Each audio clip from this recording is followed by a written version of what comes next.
मराठवाडा, विदर्भ, बीड, अहमदनगर जिल्ह्यातील काही भागात दुष्काळाची तीव्रता वाढली आहे।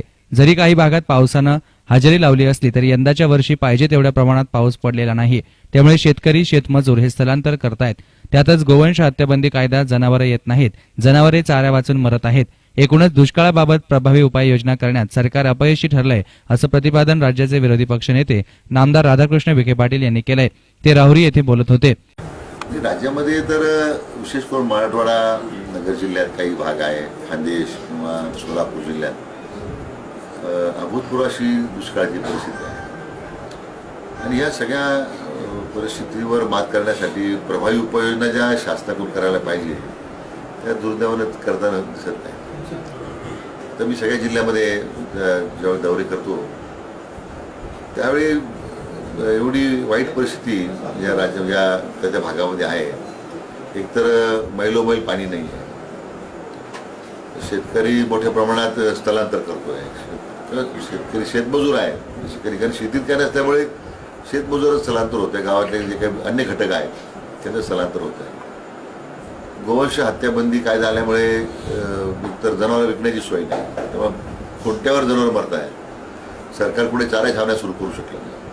महसूल मंत्री म्हटले होते खडसे साहेब की आम्ही गोग्राम काढू, अजून दुर्दैवाने सरकारच्या घोषणाचा पाऊस भरपूर झालेला आहे, परंतु या सरकारला त्या विषयाचं गांभीर्य नाही। राज्यामध्ये किंवा विशेष करून मराठवाड्यामध्ये म्हणजे अभूतपूर्व अशा प्रकारच्या आत्महत्याचं सत्र शेतकऱ्यांचा अद्याप सुरू आहे। आम्ही मागणी काय केली होती, कर्ज माफ झालं पाहिजे, शेतीचं वीज बिल माफ करा, विद्यार्थ्यांची फी माफ करा, तुम्ही जनावरांच्या छावण्या उघडा, नाही तर सरळ तुम्ही 35 रुपये 2 लिटरला भाव द्या, सरकारी भीक नको आम्हाला, पण आम्ही जे काही उत्पादन करतो त्याला पैसे द्या, आम्ही स्वतःचा राहू। त्या बाबतीमध्ये तर सरकार काही करत नाही। आता आम्ही काँग्रेस पक्षाच्या वतीने पुढच्या 10 दिवसामध्ये येणाऱ्या 2 ऑक्टोबरला विशेष ग्रामसभा आता घ्यायला सांगितलेल्या आहेत। ग्रामसभा होणारच आहेत प्रत्येक गावामध्ये 2 ऑक्टोबर। त्या ग्रामसभेमध्ये आता राज्य सरकारच्या नावाने ठराव करायला सांगितलं की त्यात कर्जमाफीचं, वीज बिल माफीचं, विद्यार्थ्यांच्या फी माफीचं, दुधाला 35 रुपये भाव मिळाला पाहिजे आणि छावण्या उघडल्या पाहिजे, अशा मागण्या ग्रामसभेच्या द्वारे आणि याच्यातून शेतकऱ्यांनी जे आत्महत्या केलेल्या आहेत किंवा नंतर या परिस्थितीमुळे जो उद्भवणारा कायदा सुव्यवस्थेचा प्रश्न आहे याची जबाबदारी या राज्य सरकारची राहील, असं या ठरावाच्या द्वारे आम्ही राज्य सरकारला आता आम्ही तसे निवेदन पाठवायचं ठरवलं। यावेळी त्यांनी ज्ञानेश्वर युवा प्रतिष्ठानने साकारलेल्या गोविंदा देखाव्याचं उद्घाटन केलं आणि या देखाव्याचं कौतुकही केलं। सध्या सर्वत्र दुष्काळाच्या झळा शेतकरी आणि नागरिक सोसतायत। अहमदनगर जिल्ह्याची जीवनदायिनी म्हणून ओळखल्या जाणाऱ्या मुळा धरणातून तसेच निळवंडे धरणातून जायकवाडी धरणाला पाणी सोडण्यावरून येत्या काळात पाणी प्रश्न पेटण्याची शक्यता आहे। यावर बोलताना विखे पाटील यांनी या गंभीर प्रश्नाबाबत शासनानं दीर्घकालीन उपाययोजना करण्याची गरज असल्याचं सांगितलं। याच्यामध्ये अगोदरच फार मोठा प्रादेशिक वाद उभा राहिलेला आहे। मी ज्यावेळी भूमिका घेतली सुरुवातीला की हे पाणी सोडणं चुकीचं आहे, ही भूमिका जायकवाडीला पाणी जाऊ द्यायची भूमिका नव्हती। त्यामध्ये उपलब्ध पाण्याचे वाटे जर तुम्ही करायला लागले काय म्हणजे त्या शासनामध्ये काम करणाऱ्या त्या खात्याचे मंत्री असतील, मुख्यमंत्री असतील, त्यांची स्वतःची काय जबाबदारी आहे त्यामध्ये, ही जी तुटीची खोरे मुळेत असतील, गोदावरीचे असतील, तुम्ही खाली पाणी कमिटमेंट करताना अतिरिक्त पाणी नवीन निर्माण कसं करणार आहे या संबंधी काही दीर्घकालीन योजना सरकारकडे आहे का, अशी कुठली उत्तरं दुर्दैवानं मिळाली नाही। आणि मी मंत्री असताना त्यावेळी जाहीर भूमिका घेतली यासाठी की पाणी खाली केव्हाही सोडू शकतो आपण, पण खाली गेलेलं पाणी वरात येणार नाही, पण नवीन पाणी उपलब्ध करण्यासाठी काय पर्याय आमच्या पुढे आहे ते सरकार सांगत नव्हतं। दुर्दैवानं जिल्ह्यातले दोन्ही मंत्री जे होते माझ्याबरोबर त्यांना मी फार आग्रहपूर्वक सांगितलं की बरोबर नाही, निर्णय धोरणात्मक निर्णय व्हायला पाहिजे, पण दुर्दैवानं त्यावेळी कोणाच्या प्रभावाखाली ते होते माहीत नाही। त्यांना जिल्ह्यापेक्षा त्यांच्या स्वतःच्या पक्षाच्या आणि स्वतःच्या पुढारीपणाची त्यांना जास्त मला वाटतं याच्यात इच्छा होती, त्याच्यामध्ये पुढारीपणाची जास्त हाऊस होती। आज मात्र दोन्ही माजी मंत्री विरोध करतात पाणी सोडण्यासाठी। मला असं वाटतं ह्या पाण्याच्या प्रश्नात आज जिल्ह्याची जी वाताहत झालेली आहे याची खरंच जबाबदारी कोणी घ्यायची असेल तर ते दोन्ही माजी मंत्र्यांनी घेतली पाहिजे।